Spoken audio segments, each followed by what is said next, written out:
Il Papa è in volo verso Panama, capitale dei giovani del mondo. Prende il via la 34esima giornata mondiale della gioventù. Francesco arriverà alle 22:30 italiane, l'accoglienza in diretta su Telepace.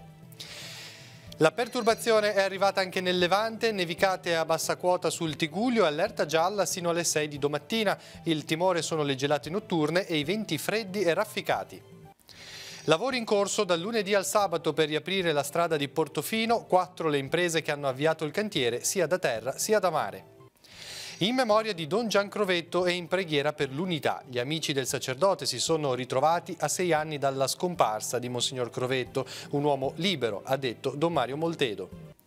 La Val Graveglia invita tutti a tavola al Villaggio del Ragazzo, lunedì prossimo specialità e prodotti graveglini elaborati dai sapienti ristoratori a sostegno dell'opera di Don Nando Negri.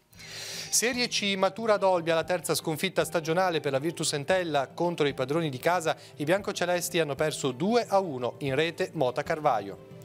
In festa con Criscito, il Genoa Club di Riva Trigoso si è radunato attorno ad una bandiera rossoblù. Tra calciomercato e campionato, lo spazio anche per la solidarietà per il Cant.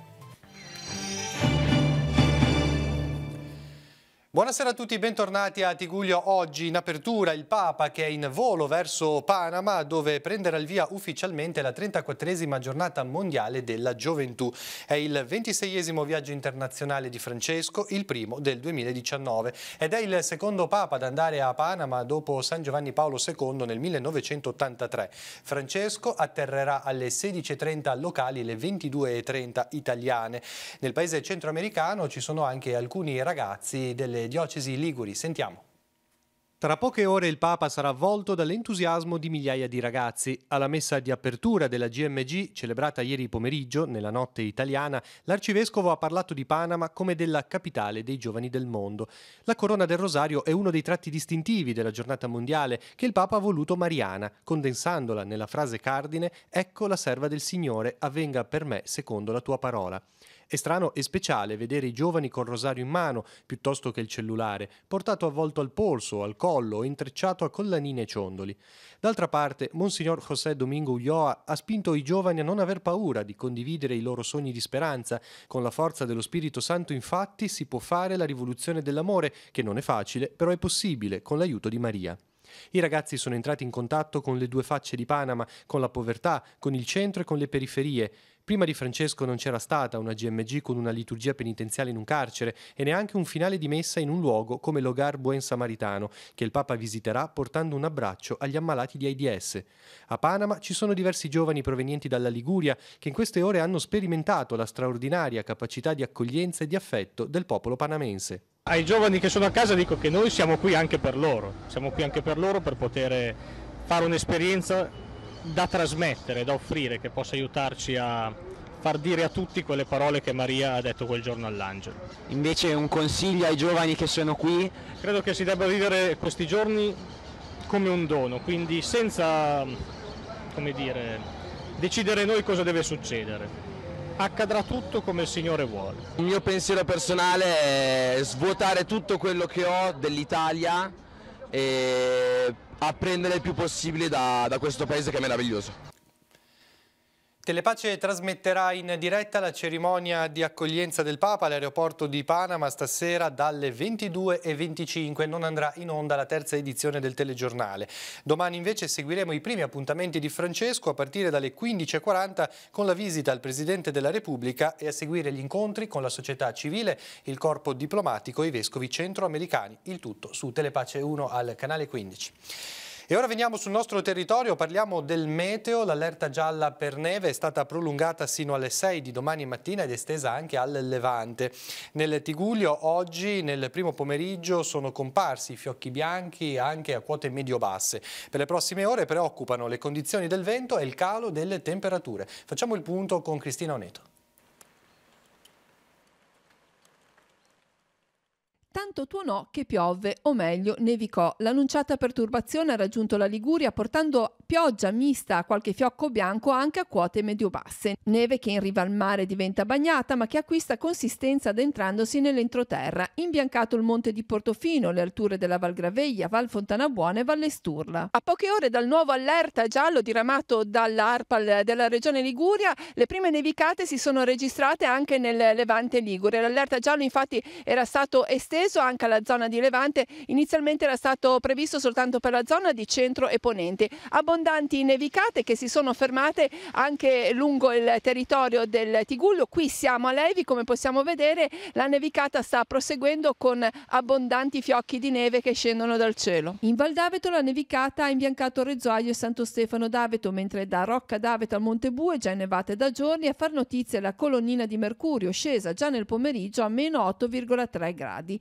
Suggestiva la nevicata in piazza De Ferrari a Genova, proprio dinanzi al palazzo che ospita la sede della regione Liguria, e sono proprio gli amministratori regionali al termine della giornata che insieme ad ARPAL fanno il punto della situazione nel briefing di metà pomeriggio. Le precipitazioni più abbondanti dovrebbero essersi compiute, così come ci sarà questa notte due allerte più specifiche, una dovuta al fatto che le temperature scendono, siamo intorno ai 0 gradi già adesso e quindi la possibilità di ghiaccio, e la seconda che ci segnalavano i meteorologi è la possibilità, anzi direi visto la nostra accuratezza, la quasi certezza di raffiche di vento forte oltre 100 km all'ora. La cosa che ci preoccupa di più però a questo punto, come è già stato detto, è il fatto che adesso c'è il rischio gelate, anzi direi che c'è la certezza di gelate dove è nevicato, le temperature si abbassano ulteriormente ed entrano con irruenza venti freddi da nord. Parliamo di venti di burrasca forte per domani, quindi arriviamo a punte, a raffiche anche che superano i 100 km/h, anche 120, quindi i fenomeni che ci preoccupano di più saranno appunto il freddo, le gelate e i venti. E per quanto riguarda le temperature, proprio in questo momento dalla rete osservativa di Limete vediamo che sulla costa del nostro territorio ci si aggira tra i 3 e i 4 gradi, un grado, poco sopra il grado nel primo entroterra, mentre in Val d'Aveto si va dai meno 6 gradi di Rocca d'Aveto ai meno 3,7 gradi, meno 9,6 gradi in questo momento sulla vetta del Monte Bue. A causa dell'emergenza neve sono previste delle limitazioni alla circolazione nella città metropolitana nell'area coperta dal servizio di ATP. Nel Tigullio occidentale, sulla linea 92 Rapallo, stazione delle ferrovie e Montallegro, è prevista l'impraticabilità della strada a causa neve nel tratto finale. Le corse sono limitate a Crocetta. Sulla linea 75 da Rapallo a Genova via Recco, le corse provenienti da Rapallo per Genova sono limitate a Nervi. Nonostante il maltempo stanno procedendo celermente i lavori per ricostruire la strada tra Santa Margherita Ligure e Portofino, crollata durante la mareggiata di fine ottobre. In uno scenario tra i più belli al mondo lavorano dal lunedì al sabato 4 imprese con l'obiettivo di riaprire la strada a Pasqua. La passerella pedonale attualmente è aperta nei soli orari in cui il cantiere è fermo, dunque la mattina prima delle 8, in pausa pranzo e dopo le 17. Siamo andati a vedere. Lungo la strada che collega Santa Margherita Ligure a Portofino, l'impresa Traversone di Carasco ha installato le reti di protezione della passerella pedonale, ha predisposto la strada di accesso al cantiere e con l'ausilio di sub specializzati sta individuando il punto di attracco del pontone che dovrà sistemare i massi per l'accesso via mare. Il principio studiato dalla città metropolitana e sposato da noi come associazione temporanea di imprese è quello di aggredire su più punti quest'opera. Ci sono già 3 rocciatori sulla parte dietro la curva, diciamo verso Paraggi, che stanno facendo delle opere che non si può arrivare da terra ma solo imbragati, quindi loro faranno la parte dei lavori su fune. Noi siamo il capogruppo, impresa Traversone, faremo le opere stradali. Poi c'è l'impresa Icostra SRL di Genova che ha i rocciatori, e poi c'è l'Arte Sub SRL di Spezia che farà i lavori via mare, quindi ha i sub adesso in acqua e poi arriverà col pontone già in settimana, è previsto l'arrivo giovedì e venerdì, meteo permettendo. C'è la società Bonfiglio Alberta SAS di Borghetto Vara, che anche loro fanno lavori stradali, trasporti, ci aiuteranno a noi nei lavori proprio sulla strada. L'apertura sarà sicuramente, dobbiamo riuscirci perché questo è l'intento di tutti, a Pasqua con un senso unico alternato. e poi successivamente tutte quelle opere di finitura che si potranno fare anche a traffico in corso. A Pasqua strada aperta a senso unico alternato e si sbilancia il presidente della Regione Liguria Giovanni Toti, che ha visitato il cantiere forse anche qualche giorno prima, ma all'inizio dell'estate strada aperta in entrambi i sensi di marcia. Credo che sia importante la collaborazione che già c'era ma che in questo frangente è diventata più intensa, più significativa e anche più proficua tra Comune di Santa Margherita Ligure, Comune di Portofino, Città Metropolitana di Genova e Regione Liguria. Questo a beneficio di tutto il territorio, perché Paraggio e Portofino attraggono dei flussi turistici a livello internazionale importantissimi che tengono in piedi l'economia del territorio. Quindi era importante poter garantire l'afflusso regolare, certo organizzato con delle fasce orarie, ma credo che chi vuole visitare questo territorio, venire a vedere la bellezza salvaguardata e quella che stiamo cercando di ricostituire, può farlo, basta che si informi e rispetti le tempistiche che sono date. Da oggi, a causa della modifica degli orari di apertura della passerella pedonale, in località Bivio Cervara cambiano gli orari delle corse della linea 82 di ATP. Vedete la notizia sul sito e nell'immagine potrete anche trovare le modifiche all'orario. Rimaniamo in città metropolitana. Il consigliere al bilancio Adolfo Olcesa ha rassegnato oggi le proprie dimissioni. Alla base, ha spiegato, ci sono questioni di carattere professionale e personale che non mi permettono, spiega, di proseguire con il dovuto impegno e abnegazione il lavoro che sono stato chiamato a portare avanti. Le dimissioni sono immediatamente efficaci, il Consiglio dunque dovrà provvedere alla sua surroga. Le deleghe sono temporaneamente assunte ad interim dal sindaco metropolitano Marco Bucci. E ora cambiamo tema, veniamo all'informazione religiosa della diocesi. Nella cappella del seminario Don Mario Moltedo ha celebrato la messa in memoria di Monsignor Giancarlo Crovetto, a 6 anni dalla sua scomparsa. L'Eucaristia è stata un'occasione di preghiera per l'unità di tutti i cristiani nel cuore della settimana ecumenica. Sentiamo. Era un uomo libero, Monsignor Giancarlo Crovetto, conosciuto da tutti come Don Gian, libero come lo era Gesù. Lo ha sottolineato Don Mario Moltedo celebrando l'Eucaristia nella cappella maggiore del seminario vescovile con gli amici del sacerdote, morto il 22 gennaio del 2013 all'età di 72 anni.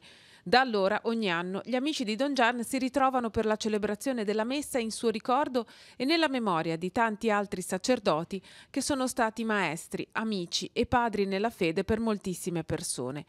Don Mario nell'omelia ha preso spunto dal brano del Vangelo nel quale Gesù dice «Il sabato è stato fatto per l'uomo e non l'uomo per il sabato» e ha ricordato che la libertà di Gesù nasce dalla consapevolezza del fatto che il vero bene dell'uomo viene prima di qualunque altra cosa, di qualunque regola, di qualunque legge, anche religiosa, come lo era quella del riposo festivo. È la libertà che Papa Francesco testimonia come una piacevole sorpresa dal primo giorno del suo pontificato, ed era anche la libertà di Don Gian, che non era un uomo rigido, dogmatico, legato alle forme e agli schemi, ma era un prete duttile, misericordioso, attento alla persona prima che alla dottrina. Un uomo libero come lo era Gesù, come tutte le persone che si ispirano a Gesù e al suo Vangelo. È la libertà che vorremmo avere sempre anche noi, ha sottolineato il sacerdote, una libertà che nasce come dono di Dio dalla fedeltà ad una gerarchia di valori che mette davanti a tutto il bene dell'uomo e così, onorando la persona, onora davvero Dio. La celebrazione eucaristica non è stata solo un'occasione di memoria, ma anche di preghiera per l'unità di tutti i cristiani. Don Gian, teologo finissimo, delegato diocesano per l'ecumenismo, morì nel cuore della settimana di preghiera per l'unità dei cristiani. Di qui l'invito, mutuato dalla liturgia, a farsi imitatori di coloro che sono eredi delle promesse. Fare memoria per diventare imitatori di chi ci ha preceduto, imparare dalla fede, dalla costanza e dalla fedeltà al Vangelo testimoniata nella vita. Sei tu Gesù, mio amore, tu ci fai come te. Abbiamo parlato in apertura di Panama, ebbene alla GMG partecipano anche 530 ragazzi provenienti da Cuba. Per l'isola caraibica questo numero rappresenta un record assoluto, una buona notizia per un paese che cerca da tempo di aprirsi al mondo. E di Cuba ci occuperemo questa sera in Missione Mondo. Don Siriac ha intervistato il sacerdote Fidei Donum di Chiavari, Don Claudio Arata, in questi giorni in diocesi per un breve periodo di pausa. Sentiamo. Il sogno della Chiesa cubana è quello di cambiare la situazione partendo dall'amore per la propria terra. A raccontarlo nella trasmissione Missione Mondo, Don Claudio Arata, che 1 anno e mezzo fa ha lasciato Rapallo alla volta della diocesi di Santa Clara, dando così continuazione per la parte di Chiavari alla missione interdiocesana ligure. Puoi stare nella tua terra, nella tua nazione e da lì cambiare, amando la tua terra, cambiare anche la situazione, che è un po' questa la sfida che attende forse la Chiesa a Cuba e anche proprio le persone, i giovani di Cuba. Cambiare, stando a Cuba, la situazione per un futuro migliore. Una sfida che si concretizza con l'incontro. Ogni giorno Don Claudio visita le comunità, segno di una chiesa che a Cuba è davvero in uscita, vuoi per i problemi dei trasporti, vuoi per la mancanza dei luoghi dove pregare. Si esce al mattino, si esce la sera, si esce il pomeriggio proprio per andare a visitare, celebrare, ascoltare la parola, incontrare i malati, quindi anche l'esperienza della carità. In tutto questo il giovane sacerdote non è solo, può contare su Don Piero Pigollo di Genova, sui religiosi e tanti cubani missionari nella propria terra. Ogni comunità comunque ha un responsabile proprio che abita dentro la comunità, che apre la chiesa, che pulisce la cappella, oppure che apre proprio le porte della casa, perché la comunità si riunisce nella sua casa, la sua casa di famiglia. Sì. E questo è anche molto bello, il pregare, incontrarsi come comunità chiesa dentro una famiglia. Il territorio seguito da Don Claudio Arata e Don Piero Pigollo è molto vasto, ogni comunità può essere considerata quasi come una parrocchia vera e propria, il desiderio però resta quello di raggiungere tutti. In un mese, parlo di un mese, riusciamo almeno una volta al mese a visitare tutte le comunità, fare tutto il giro delle comunità. Ovviamente le comunità più grandi, però è proprio dire almeno una volta al mese visitiamo le comunità, che vuol dire visitare le persone. Missione Mondo questa sera alle 21:10 sul canale 15 di Telepace. In vista della giornata della memoria, all'Ascito Cuneo di Calvari è stata ripercorsa la storia di Clara e Laura Soria, 2 sorelle genovesi ebree costrette a lasciare tutto ciò che avevano per sfuggire alle leggi razziali. Alla storia hanno lavorato gli alunni della scuola secondaria di Cicagna. Attraverso fotografie, pizzi, manufatti, ritagli di giornale e altro ancora, i piccoli storici hanno ricostruito la vita delle sorelle, inizialmente agiata e tranquilla, sino all'inizio della persecuzione. Clara e Laura, detta Lili, riuscirono a sfuggire all'arresto e alla deportazione trovando rifugio in Valtrebbia, a Fontanarossa di Gorreto, grazie alla generosità e all'ospitalità coraggiosa degli abitanti del luogo. Finita la guerra si trasferirono a Lavagna. Il materiale su cui gli studenti hanno lavorato è stato messo a disposizione da Giovanna Bonini, che ha conosciuto personalmente le 2 sorelle. Si apre domani a Bolzano la Fiera Internazionale Clima House 2019 sulle tematiche di efficienza energetica e sostenibilità ambientale. Alla manifestazione sarà presente anche l'Istituto Clima Ligure con un proprio stand. Nel corso delle giornate d'apertura, venerdì, sarà proprio il segretario dell'Associazione Ligure, Davide Foppiano, a tenere un seminario sul tema dell'isolamento acustico negli edifici di nuova generazione. Lo abbiamo intervistato. Quanto le nostre case si possono ancora migliorare dal punto di vista proprio del risparmio energetico? E moltissimo, perché il nostro parco edilizio è ormai datato ed energeticamente si può fare veramente tanto e a volte è possibile anche con un modesto esborso economico. Un esempio banalissimo, ad esempio la tecnica dell'insufflaggio è conosciuta molto poco.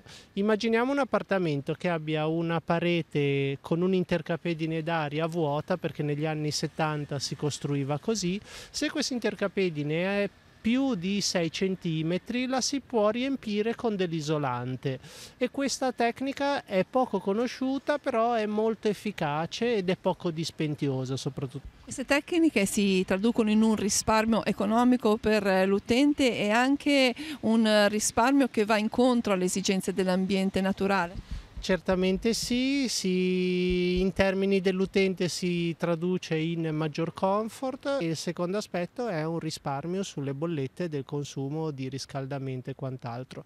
Ed infine, aspetto non da trascurare, anche in termini di emissione in ambiente, perché se io isolo la mia abitazione, ovviamente la mia calderina che dovrà riscaldare il mio appartamento funzionerà di meno e perciò le sue emissioni saranno automaticamente più ridotte.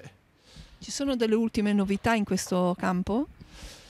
Tante novità. Dal 2020 ad esempio tutti i nuovi edifici dovranno essere NZEB. Cosa vuol dire? Near Zero Emission Building, cioè edifici con bassissime emissioni in termini ambientali. Nei nuovi edifici non vedremo più la caldaia a gas, ma ormai vediamo nelle nuove realizzazioni le pompe di calore.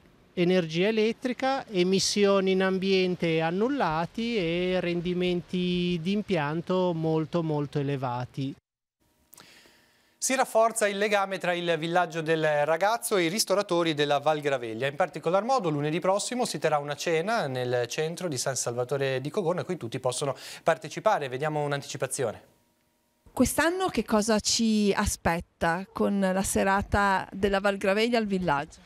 Partiamo subito con un antipasto che è molto tradizionale del mio paese, che è il prebugiundinè, quindi un piatto molto contadino e molto legato alla nostra terra.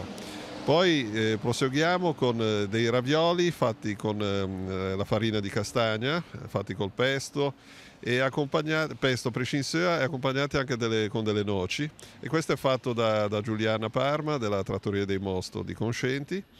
Poi ci sarà il risotto fatto alla maniera di Dante, quindi con la salsiccia fresca e quindi con tutta la sapienza culinaria di Dante. Abbiamo scoperto tanti primi piatti, ma di secondo che cosa aspetterà i commensali?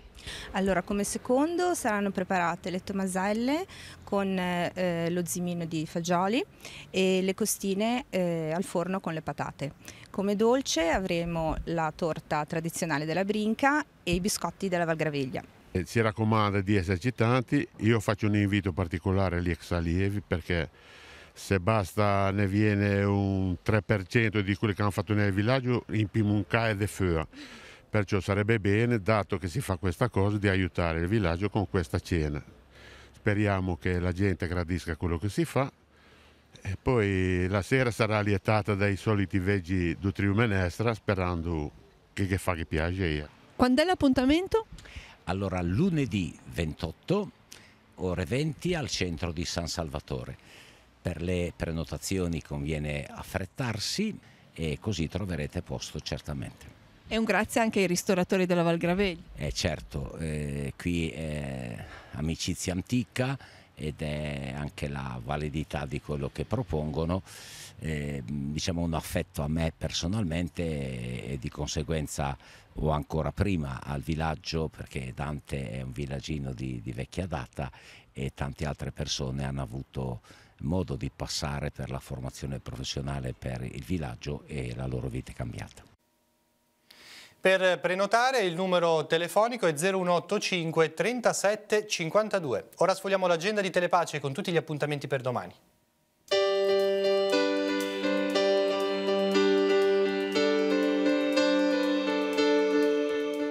Appuntamenti in agenda per giovedì 24 gennaio. È aperto alle visite il Museo Archeologico in via Costaguta a Chiavari. Si possono ammirare i reperti dell'età del bronzo e quelli relativi alla necropoli della prima età del ferro. L'orario dalle 9 alle 14. Nuova lezione all'Accademia Culturale di Rapallo. Nei locali di Villa Quairolo, alle 16, Luciano Malusa tratterà il tema L'Europa attuale e il fenomeno delle migrazioni.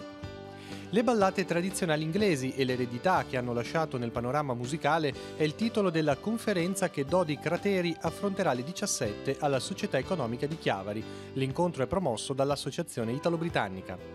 Fino al 27 gennaio a Palazzo Fasce di Sestri Levante è aperta una mostra dedicata allo sbarco del primo uomo sulla Luna, un viaggio attraverso le copertine di quotidiani e riviste dell'epoca e altre fonti. Il museo è aperto dalle 10 alle 13 e dalle 14 alle 17. Infine, sino al 3 febbraio, nelle sale di Palazzo Rocca a Chiavari è aperta la mostra dedicata a Vittorio Ugolini, in esposizione 50 opere dell'artista dalla fine degli anni 30 sino al 2000, l'orario dalle 16 alle 19. Sarà celebrato a Rapallo, nella Basilica dei Santi Gervasio e Protasio, il funerale di Eros Cinti, il 41enne morto lunedì mattina a causa di un incidente sul lavoro all'Ansaldo di Genova.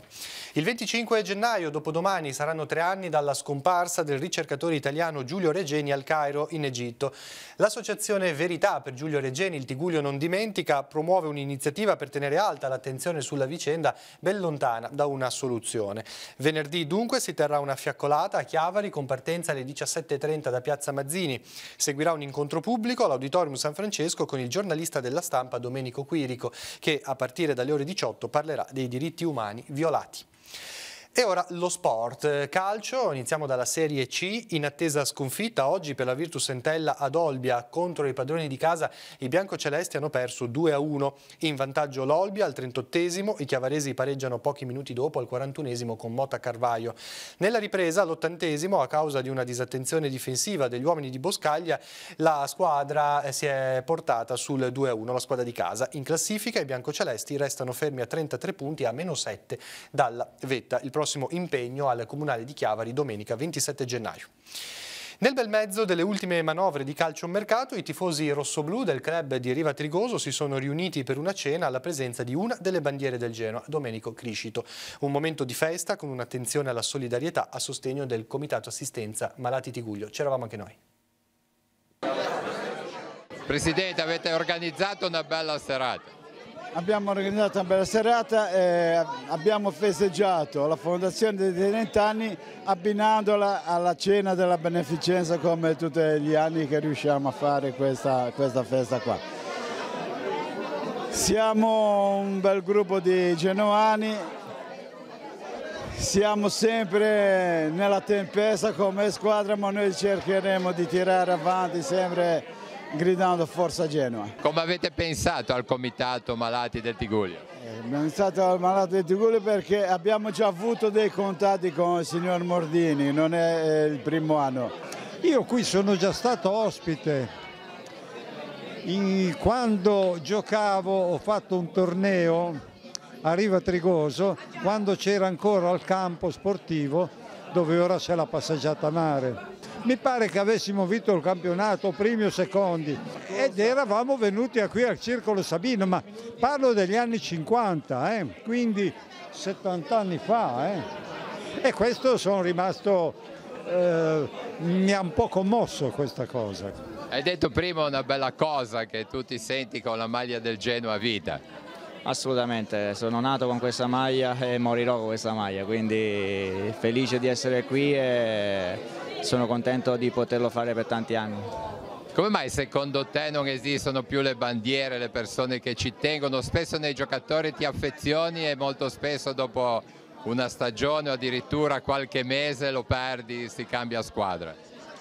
Beh, bandiere ce ne sono poche, io stesso comunque 7 anni fa sono andato via per vari motivi e poi sono tornato perché l'amore per il Genoa c'era e c'è ancora e ci sarà, quindi la bandiera è proprio questo, è l'amore per la squadra. Io provo questo amore per il Genoa e sono contento di essere una bandiera per il Genoa. Era l'ultima notizia del nostro telegiornale. Per tutti gli aggiornamenti continuate a seguirci sul sito www.teleradiopace.com. Vi ricordo la diretta su Telepace 1 dell'arrivo del Papa all'aeroporto di Panama con l'avvio della 34esima giornata mondiale della gioventù. Al termine la terza edizione del nostro telegiornale. Grazie per averci seguito, ci ritroviamo domani mattina alle 7:30 con il Buongiorno con Marco Revello.